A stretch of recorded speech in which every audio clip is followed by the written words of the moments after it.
Hi, ಎಲ್ಲರಿಗೂ ಕಥಾಕನಜ YouTube ಚಾನಲ್ಗೆ ಆತ್ಮೀಯವಾದ ಸ್ವಾಗತ.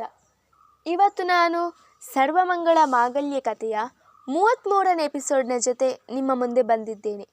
ಈ ಕತೆ ನಿಮಗೆ ಇಷ್ಟವಾಗಿದ್ದಲ್ಲಿ ಅಥವಾ ಹೊಸದಾಗಿ ನೀವಿನ್ನೂ ನಮ್ಮ ಚಾನಲ್ನ ನೋಡ್ತಾ ಇದ್ದಲ್ಲಿ ದಯವಿಟ್ಟು ಸಬ್ಸ್ಕ್ರೈಬ್ ಮಾಡಿ. ಹಾಗೆ ಕಥೆಯ ಬಗ್ಗೆ ನಿಮ್ಮ ಅನಿಸಿಕೆಗಳನ್ನು ತಪ್ಪದೆ ನಮಗೆ ಕಮೆಂಟ್ ಸೆಕ್ಷನ್ನಲ್ಲಿ ತಿಳಿಸಿ.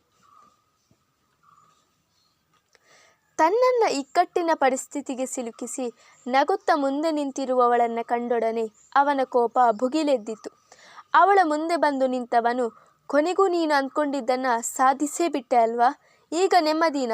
ಎಮೋಷ್ನಲ್ ಕಾರ್ಡ್ ಪ್ಲೇ ಮಾಡಿ ನನ್ನ ಜೀವನನ ಸರ್ವನಾಶ ಮಾಡಿಬಿಟ್ಟಿಯಲ್ಲೇ. ಅದೆಷ್ಟು ದಿನದಿಂದ ಈ ದಿನಕ್ಕೋಸ್ಕರ ಕಾಯ್ತಾ ಇದ್ದೆ. ನಾನೇನು ಅನ್ಯಾಯ ಮಾಡಿದ್ದೆ ನಿನಗೆ? ಯಾಕೆ ನನ್ನನ್ನು ಇಂಥ ಪರಿಸ್ಥಿತಿಯಲ್ಲಿ ತಂದು ನಿಲ್ಲಿಸಿದೆ? ನನಗೆ ನೀನು ಇಷ್ಟ ಇಲ್ಲ, ನನ್ನನ್ನು ನನ್ನ ಪಾಡಿಗೆ ಬಿಟ್ಬಿಡು ಅಂತ ಅಷ್ಟೊಂದು ಕೇಳಿಕೊಂಡ್ರು ನೀನು ನಿನ್ನ ಹಠನ ಬಿಡಲಿಲ್ಲ ಅಲ್ವಾ? ಬೇರೆಯವರ ಜೀವನ ಎಕ್ಕುಟ್ಟು ಹೋದರೂ ಪರವಾಗಿಲ್ಲ, ಆದರೆ ನೀನು ಮಾತ್ರ ಚೆನ್ನಾಗಿರ್ಬೇಕಲ್ಲ. ಸಾಯ್ತೀನಿ ಅಂತ ಹೆದರಿಸಿ ನನ್ನ ಕೈಯಿಂದ ತಾಳಿನೂ ಕಟ್ಟಿಸಿಕೊಂಡು ಬಿಟ್ಟಿಯಲ್ಲ. ಕೊನೆಗೂ ನೀನು ಗೆದ್ದೆ ಕಣೆ. ಆದರೆ ಒಂದು ಮಾತು ಸರಿಯಾಗಿ ತಲೆಯಲ್ಲಿ ಇಟ್ಕೋ ಗಮ್ಯ, ನೀನು ಬ್ಲ್ಯಾಕ್ ಮೇಲ್ ಮಾಡಿ ನನ್ನನ್ನು ಮದುವೆ ಆಗಿರಬಹುದು, ಆದರೆ ನಾನು ಯಾವತ್ತೂ ನಿನ್ನನ್ನು ಹೆಂಡತಿ ಅಂತ ಒಪ್ಪಿಕೊಳ್ಳಲ್ಲ. ನನ್ನ ಹೃದಯದಲ್ಲಿ ಯಾವತ್ತೂ ನಿನಗೆ ಹೆಂಡತಿ ಸ್ಥಾನ ಸಿಗೋದಿಲ್ಲ. ಆ ಸ್ಥಾನನ ನಾನು ನಿನಗೆ ಕೊಡೋದೂ ಇಲ್ಲ. ಬ್ಲ್ಯಾಕ್ ಮೇಲ್ ಮಾಡಿ ಬಲವಂತವಾಗಿ ಮದುವೆ ಆಗಬಹುದು, ಹೆಂಡತಿ ಆಗಬಹುದು, ಆದರೆ ಆ ಜಾಗನ ಬ್ಲ್ಯಾಕ್ ಮೇಲ್ ಮಾಡಿ ಪಡ್ಕೊಳ್ಳೋಕೆ ಆಗಲ್ಲ.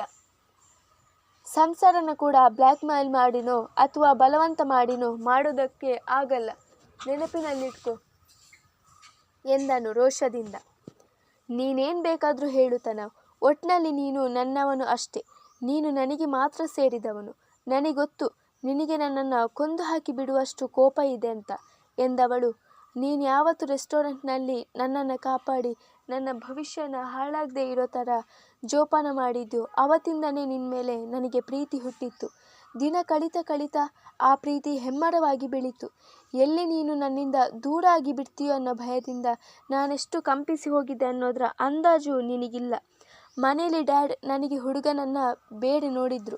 ನಾಳೆನೇ ಹುಡುಗನ ಕಡೆಯವರು ಮನೆಗೆ ಬರ್ತೀನಿ ಅಂದಿದ್ರು. ಎಲ್ಲಿ ನನ್ನನ್ನು ಅವನಿಗೆ ಕೊಟ್ಟು ಮದುವೆ ಮಾಡಿ ಬಿಡ್ತಾರೋ ಅನ್ನೋ ಭಯಕ್ಕೆ ನಾನು ಈ ನಿರ್ಧಾರ ತಗೊಳ್ಬೇಕಾಯಿತು. ಐ ಆಮ್ ಸಾರಿ, ಇಷ್ಟು ಮಾತ್ರ ಹೇಳಬಲ್ಲೆ ನಾನು. ನಿನಗೆ ಈಗಲೂ ನನ್ನ ಮೇಲೆ ಕೋಪ ಇದ್ದರೆ ನನ್ನ ಕಪಾಳಕ್ಕೆ 4 ಬಾರಿಸು, ನಾನೇನು ಬೇಜಾರು ಮಾಡ್ಕೊಳ್ಳಲ್ಲ. ಒಟ್ಟಿನಲ್ಲಿ ನನಗೆ ನೀನು ಬೇಕು ಅಷ್ಟೇ ಎಂದವಳ ಧ್ವನಿ ಗದ್ಗದಿತವಾಗಿತ್ತು. ಅವಳ ನಡವಳಿಕೆಯಿಂದ, ನಿರ್ಧಾರದಿಂದ ಕಂಗಾಲಾಗಿ ಹೋಗಿದ್ದವನಿಗೆ ಅವಳ ಸಮರ್ಥನೆಯ ಮಾತುಗಳು ಗಾಯಕ್ಕೆ ಉಪ್ಪುಸಿರುವುದ ಅನುಭವ ನೀಡಿತ್ತು. ತಕ್ಷಣ ಅವಳ ಕೈಯನ್ನು ಭದ್ರವಾಗಿ ಹಿಡಿದುಕೊಂಡವನು ಆ ಕಟ್ಟಡದಿಂದ ಎಳೆದುಕೊಂಡು ಹೋದನು.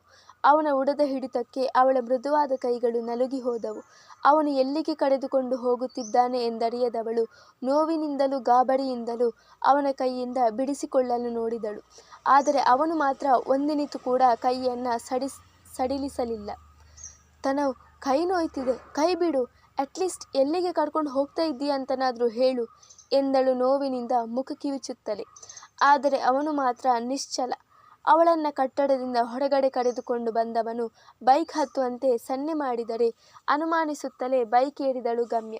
ಅವಳು ಕೂಡುತ್ತಿರುವಂತೆ ಕೋಪದಿಂದ ವೇಗವಾಗಿ ಬೈಕ್ ಓಡಿಸಿದವನು ಬೈಕ್ ತಂದು ನಿಲ್ಲಿಸಿದ್ದು ಅವಳ ಮನೆಯ ಗೇಟಿನೆದುರು.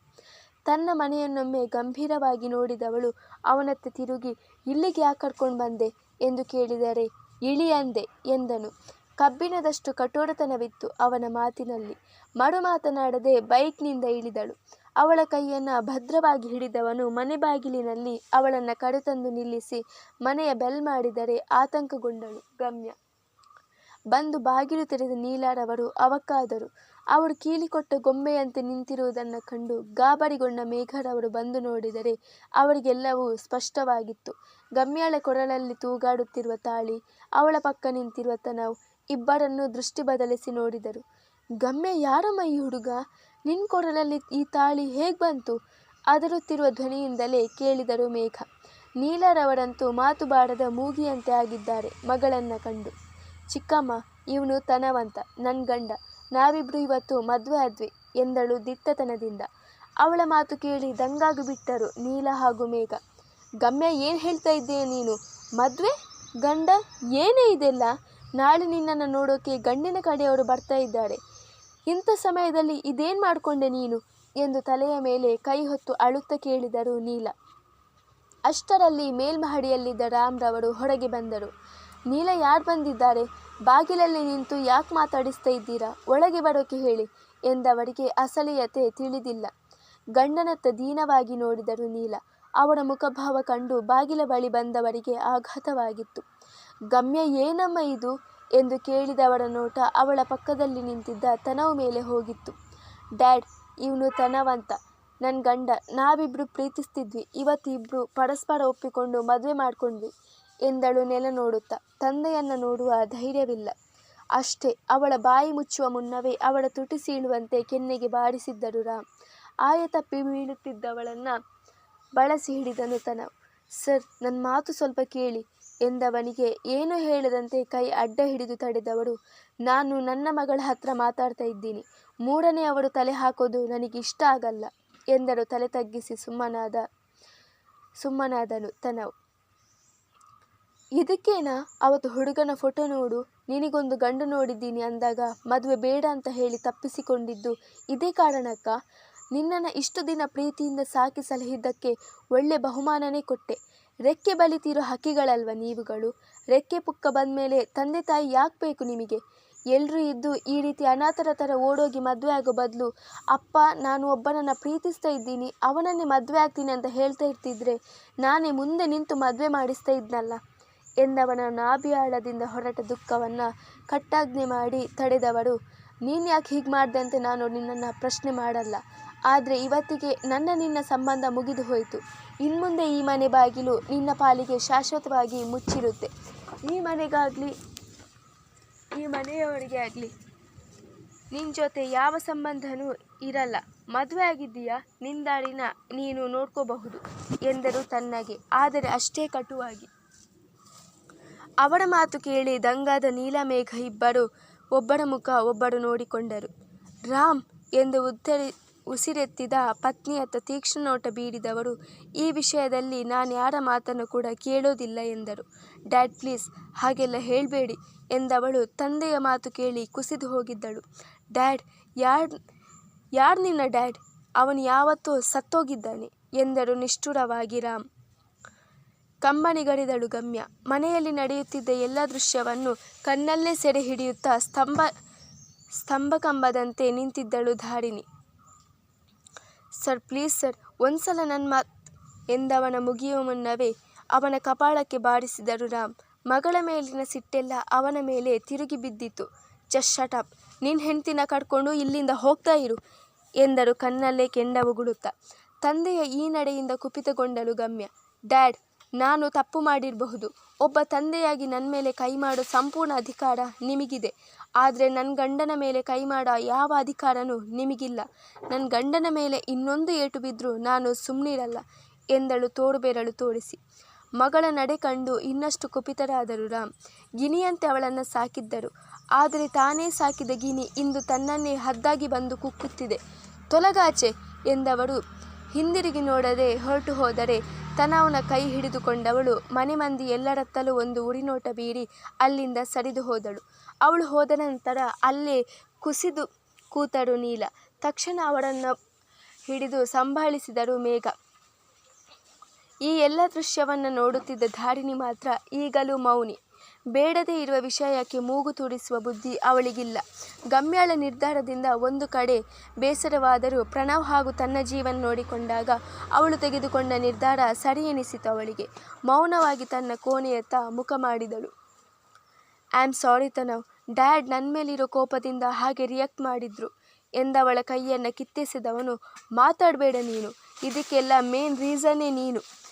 ನಿನ್ನನ್ನು ಮಾತ್ರ ನಾನು ಯಾವತ್ತೂ ಕ್ಷಮಿಸಲ್ಲ ಗಮ್ಯ ಎಂದವನೇ ಬೈಕ್ ಏರಿ ಬಿರುಸಿನಿಂದ ಹೊರಟು ಹೋದರೆ ಕಂಗಾಲಾದಳು ಗಮ್ಯ.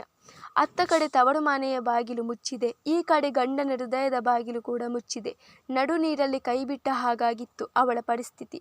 ಮುಂದೇನು ಎಂಬಂತೆ ತಲೆಯ ಮೇಲೆ ಕೈ ಹೊತ್ತು ಅಲ್ಲೇ ಕಲ್ಲು ಬೆಂಚಿನ ಮೇಲೆ ಕೂತು ಬಿಟ್ಟಳು. ಗಮ್ಯಳ ವಿಷಯ ತಿಳಿದು ಮನೆ ಮಂದಿಯೆಲ್ಲ ಬಹಳ ಬೇಸರ ಪಟ್ಟುಕೊಂಡು ಬಿಟ್ಟಿದ್ದರು. ಅವಳು ಈ ರೀತಿ ಮೋಸ ಮಾಡಿ ಹೋಗುತ್ತಾಳೆ ಎಂದು ಅವರ್ಯಾರೂ ಕೂಡ ಕನಸಲ್ಲೂ ಊಹಿಸಿರಲಿಲ್ಲ. ಅಕ್ಕ ಎಂದರೆ ಪ್ರಾಣ ಬಿಡುತ್ತಿದ್ದ ಪಾರ್ಥನ ಮನಸ್ಸು ಕೂಡ ಮುದುಡಿ ಹೋಗಿದೆ. ಇನ್ನು ಶ್ಯಾಮ್ರವರು ಅವಳ ಮೇಲೆ ಅಪಾರವಾದ ನಂಬಿಕೆ ಪ್ರೀತಿ ಇಟ್ಟುಕೊಂಡಿದ್ದರು. ಆದರೆ ಅದೆಲ್ಲವನ್ನು ಕಾಲ ಕಸ ಮಾಡಿ ಹೊರಟು ಹೋಗಿದ್ದಳು ಗಮ್ಯ. ಯಾರೊಬ್ಬರಿಗೂ ಊಟ ಸೇರುತ್ತಿಲ್ಲ, ಇನ್ನು ನಿದ್ದೆಯಂತೂ ದೂರದ ಮಾತೆ. ಅಣ್ಣ, ನಿನ್ನ ನೋವು ಏನಂತ ನನಗೂ ಅರ್ಥ ಆಗುತ್ತೆ. ಹೆತ್ತ ಮಕ್ಕಳು ನಮಗೆ ಮೋಸ ಮಾಡಿದಾಗ ಆಗೋ ನೋವಿನ ಅನುಭವ ನನಗೂ ಇದೆ. ಆದರೆ ಏನು ಮಾಡೋದು ಹೇಳು, ರಿಯಾಲಿಟಿನ ನಾವು ಒಪ್ಪಿಕೊಳ್ಳಲೇಬೇಕಲ್ಲ. ಮಕ್ಕಳು ಏನೇ ಮಾಡಲಿ ಅವರಿಗೆ ಒಳ್ಳೆಯದನ್ನು ಬಯಸೋದು ತಂದೆ ತಾಯಿಯಾಗಿ ನಮ್ಮ ಕರ್ತವ್ಯ.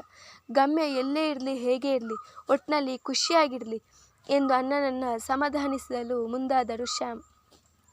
ಆದರೆ ಅವರ ಕೋಪ, ಮಡುಗಟ್ಟಿದ ನೋವು ಅಷ್ಟು ಬೇಗ ಶಮನವಾಗುವುದೇ? ತಾಯಿ ಇಲ್ಲದ ತಬ್ಬಲಿ ಆಗಬಾರದು ಎಂಬ ಕಾರಣಕ್ಕೆ ಅವಳಿಗೋಸ್ಕರ ಎರಡನೇ ಮದುವೆಯಾದರು. ಇನ್ನು ನೀಲಾರವರು ಎಲ್ಲಿ ಇನ್ನೊಂದು ಮಗುವಾದರೆ ಅವಳಿಗೆ ತೋರಿಸುವ ಪ್ರೀತಿಯಲ್ಲಿ ಕೊರತೆ ಉಂಟಾಗುತ್ತದೆಯೋ ಎಂಬ ಕಾರಣಕ್ಕೆ ಮಗುವಿನ ಆಸೆಯನ್ನೇ ಕೈಬಿಟ್ಟರು. ಅಂತಹ ತಂದೆ ತಾಯಿಗೆ ಇಂತಹ ಅನ್ಯಾಯ ರೋಧಿಸದೇ ಇರುವುದೇ ಅವರ ಮನ? ಇಲ್ಲ ಶ್ಯಾಮ್, ನನ್ನಿಂದ ಆಗ್ತಿಲ್ಲ. ಅವಳು ಹಠಮಾರಿ, ಕೋಪ ಜಾಸ್ತಿ ಅಂತ ಗೊತ್ತಿತ್ತು. ಆದರೆ ಈ ರೀತಿ ಮೋಸ ಮಾಡ್ತಾಳೆಂತ ನಾನು ಕನಸಲ್ಲೂ ಅಂದ್ಕೊಂಡಿರಲಿಲ್ಲ. ನನ್ನ ಮಗಳು, ನನ್ನ ರಕ್ತ ಹಂಚಿಕೊಂಡು ಹುಟ್ಟಿದ ಮಗಳು ಈ ರೀತಿ ನಯವಂಚನೆ ಮಾಡ್ತಾಳೆಂದರೆ ಏನು ಅರ್ಥ?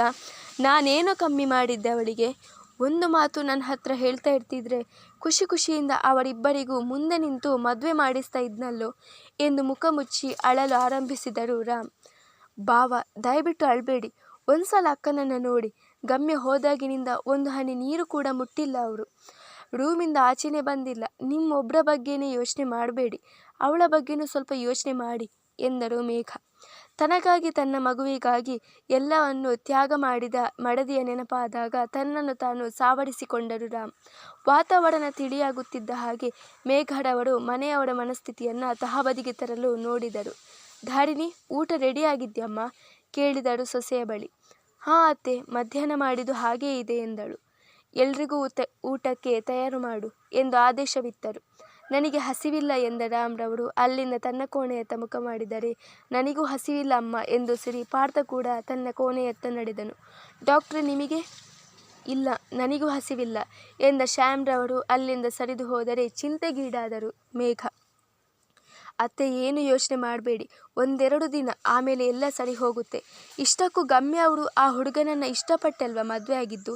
ಇಷ್ಟಪಟ್ಟು ಮದುವೆ ಆಗಿದ್ದಾರೆ ಅಂದಮೇಲೆ ಸುಖವಾಗಿ ಇರ್ತಾಳೆ ಬಿಡಿ ಎಂದು ತನಗೆ ತೋಚಿದ್ದನ್ನು ಹೇಳಿ ಸಮಾಧಾನಿಸಿದವಳು. ನಿಮಗೆ ಊಟ ಬಡಿಸ್ಲಾ ಕೇಳಿದಳು. ಇಲ್ಲ ಧಾರಿಣಿ, ಯಾಕೋ ಮನಸ್ಸೇ ಸರಿಯಿಲ್ಲ. ನೀನು ಊಟ ಮಾಡು. ಹಾಗೆ ಪ್ರಣವ್ ಬಂದರೆ ಅವನಿಗೂ ಊಟ ಬಡಿಸಿಕೊಡು. ಗಮ್ಯನ ವಿಷಯ ತಿಳಿದರೆ ಅದೆಷ್ಟು ಬೇಜಾರು ಮಾಡ್ಕೋತಾನೋ ಎಂದು ಸುರಿದವಳು ತನ್ನ ಕೋಣೆಯತ್ತ ಹೆಜ್ಜೆ ಹಾಕಿದರೆ ಡೈನಿಂಗ್ ಟೇಬಲ್ ಬಳಿ ಕುರ್ಚಿ ಎಳೆದು ಗಲ್ಲದ ಮೇಲೆ ಕೈಯಿಟ್ಟು ಅವನ ಬರುವಿಕೆಗಾಗಿ ಕಾದು ಕೂತಳು ಹುಡುಗಿ. ಮುಂದುವರಿಯುವುದು ಮುಂದಿನ ಸಂಚಿಕೆಯಲ್ಲಿ. ಆ ಚಳಿಗೆ ಉಟ್ಟಿದ್ದ ಸೀರೆಯನ್ನು ಮೈತುಂಬ ಹೊದ್ದುಕೊಂಡು ಅಲ್ಲಿ ಮುದುಡಿ ಕೂತವಳು ಅದಾಗಲೇ ಗಟ್ಟಿ ನಿರ್ಧಾರ ಮಾಡಿಬಿಟ್ಟಿದ್ದಳು.